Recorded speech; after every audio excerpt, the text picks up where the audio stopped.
Do you think Washington would have any reservation paying 2-1s for him?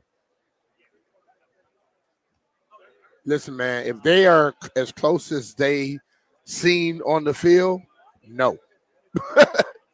Because that dude makes you take a hell of a jump. A hell of a jump.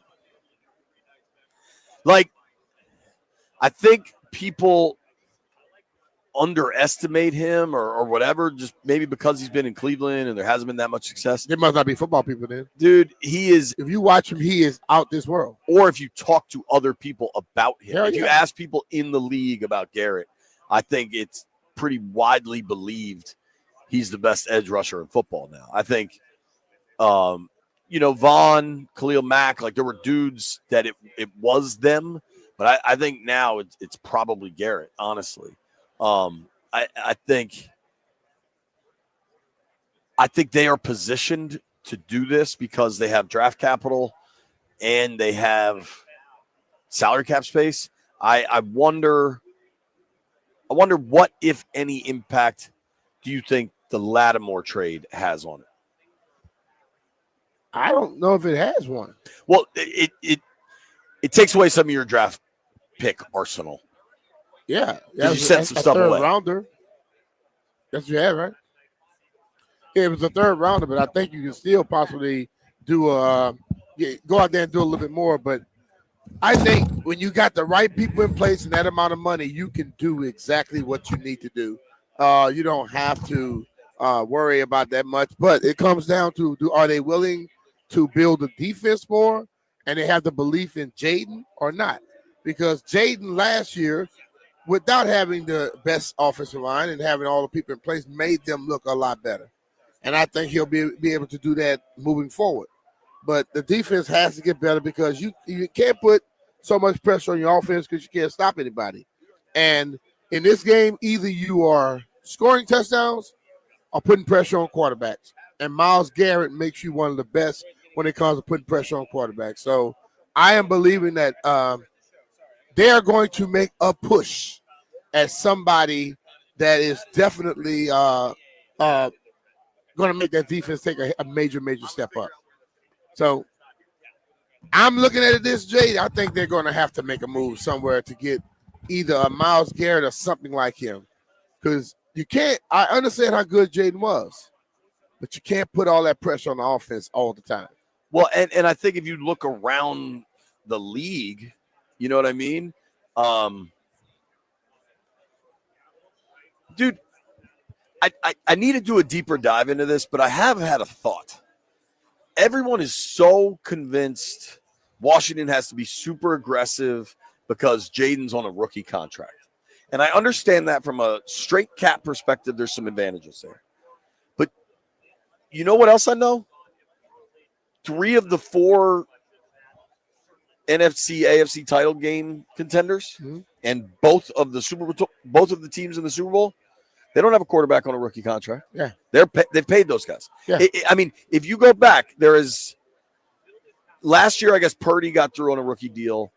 Hurts was on a rookie deal a few years ago. But generally, the best teams have the best quarterbacks, and those dudes are paid. Yeah. But you have to build out the team. Like, I get people want to be really aggressive right now. I think your defense has to be stronger because what you saw Jayden do last year, with the ability that he has, he makes some people look better than what they are.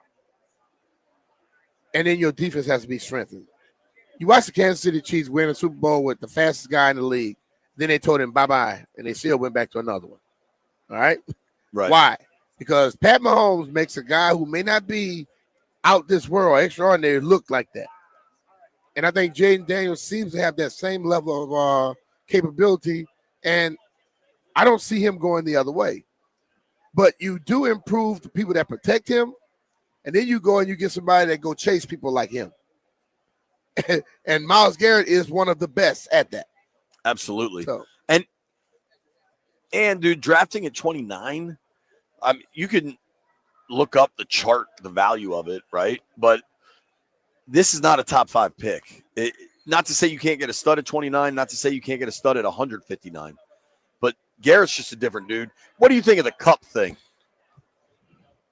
I already said Kupp, like you said, when he's on the field, and we talked to other people when he's on the field, Right. at his age and at his the money that he's getting, I don't want to when he's on the field. You know what I'm saying? Like Garrett don't miss games. Kupp misses games. Right. So you don't want to have to pay a top dollar to that position, and he's not on the field all the time. You know, I truly believe that receiver position is probably as equipped and well prepared as any position coming out of college. And you don't always have to get the top 10. You know, you can get a guy a little bit later in that round. He can do some things too. There's a lot of excitement about this dude out of Stanford. I think his first name's like Ellick, something like that. Everybody knows how I feel about the Miami kid, Restrepo. And I think you don't want to put too much pressure on Jayden, but I don't think Jayden views this stuff as pressure. No, he doesn't. He's like, he don't view it as pressure because he's prepared. And I listen, man, when he starts talking about, you know, I go in the game, I really don't get nervous because I've done the work and I'm prepared. It says a lot. Look, everybody has a little feeling of butterflies. It comes with the territory. But when people talk about, oh, man, do you get nervous? You get stressed? Nah, I'm prepared. I know what to expect. And if he keeps preparing himself like that and doing things like that, that's not going to affect him. Agreed. At all. I agree. And I loved his comment about, all right, Denton, you got another chance. Here's Milrow. You come right here. Can we just ask one about Jayden Daniels? Tell him roll tide. All right, that went well. Jayden, did you get closer that time, Denton? Tell him go Tigers. He's talking about roll tide. If he ain't gonna be with us, we ain't room for no Alabama. You better hope Mathers ain't listening.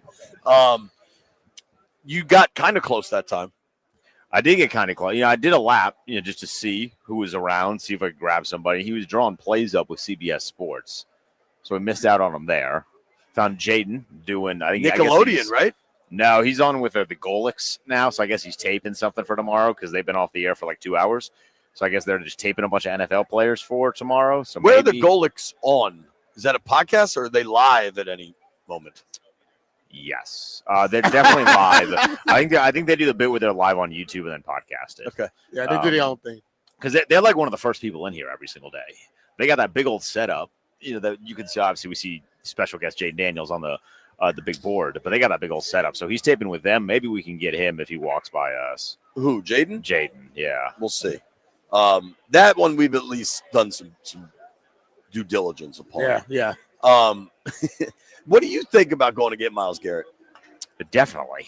Yeah, you have to go get Myles Garrett. What's the one thing that you want? Here's the only counter to that is 20 NFL teams are saying that. So right. Like everybody needs to keep some perspective. The price has to be in perspective. Yeah. You can't go out. But like, so like think about this, right? If 20 NFL teams are saying that, I feel like you can cut that at least in half. Yeah. Because the Browns are going to go with the general, we don't want to trade him in the conference. Because what if he beats us? He's not going to want to go to certain teams. And he's not going to want to go to certain teams. He might want to come to Dan Quinn and the Commanders. So at the very least, I feel like you should cut that 10 to at least 7 or 8. And then it's may the best man win. You got to figure the contract out too. That's Washington's position because they have the space. Right. That I think is a big part of it. They got space. They have some degree of assets, and they have the need. Those are 3 good things. Yeah, and that's the main thing. I believe need. Like we talk about getting best player. We talk about best filling a need. Hell, he fills up 2 of them. He does. I mean, listen. We all not we. Most analysts thought the Kansas City Chiefs were not good because they weren't scoring a lot of points. But you know what their defense was doing? Shutting folks down. They were doing that. For sure. And if you're shutting folks down, and then you have a quarterback like that gives you way a better percentage of winning, right? Absolutely. Yeah. So, what do you think about the Cooper Kupp situation? I'm good on that. Yeah. I'm fully good on anything Cooper Kupp related. I think he was a fine player. I don't know that we need Cooper Kupp. Yeah. He hasn't played a full season in 4 years. The last time he played a full season, he gave you 2,000 yards and 17 touchdowns. Yeah. He's a hell of a player. It's wild to see him get phased out in L.A. for Puka. Puka's a hell of a player. So I kind of understand all of it.